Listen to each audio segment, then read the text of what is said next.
સુરત શહેરના ઉધના વિસ્તારમાં આવેલા સિલિકોન શોપર્સ પાસે ફરજ બજાવતા ટ્રાફિક પોલીસકર્મી અને એક કાર ચાલક વચ્ચે ઉગ્ર બોલાચાલી બાદ ઝપાઝપી થતા ચકચાર મચી જવા પામી. સુરત શહેરમાં ટ્રાફિક નિયમોનું પાલન કરાવતી પોલીસ અને બેફામ બનેલા વાહનચાલકો વચ્ચે ઘર્ષણની ઘટનાઓ સતત વધી રહી છે. તાજેતરમાં શહેરના ઉધના વિસ્તારમાં આવેલા સિલિકોન શોપર્સ પાસે ફરજ બજાવતા ટ્રાફિક પોલીસકર્મી અને એક કાર ચાલક વચ્ચે ઉગ્ર બોલાચાલી બાદ ઝપાઝપી થતા ચકચાર મચી ગઈ છે. આ સમગ્ર ઘટના સીસીટીવીમાં કેદ થઈ છે. મળતી માહિતી મુજબ ઉધના સિલિકોન શોપર્સ પાસે ટ્રાફિક પોલીસ દ્વારા નો પાર્કિંગ ઝોનમાં ઊભેલા વાહનો સામે કાર્યવાહી કરવામાં આવી રહી હતી.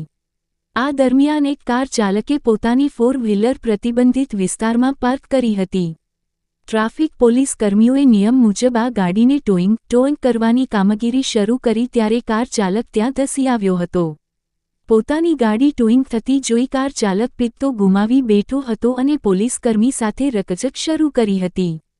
વિવાદ એટલો વધ્યો કે કાર ચાલકે ટ્રાફિક પોલીસ સાથે અત્યંત અભદ્ર વર્તન કરી ગાળાગાળી શરૂ કરી દીધી હતી.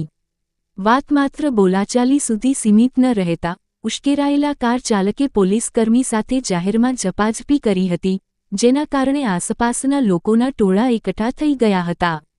જાહેરમાં પોલીસની ફરજમાં રૂકાવટ નાખી હુમલો કરવાના આ કૃત્યને ગંભીરતાથી લઈને ભોગ બનનાર ટ્રાફિક પોલીસકર્મી દ્વારા તુરંત ઉધના પોલીસ સ્ટેશનનો સંપર્ક કરવામાં આવ્યો હતો.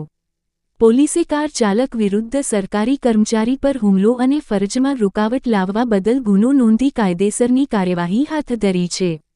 રિપોર્ટર ચેતન તરી, સુરત.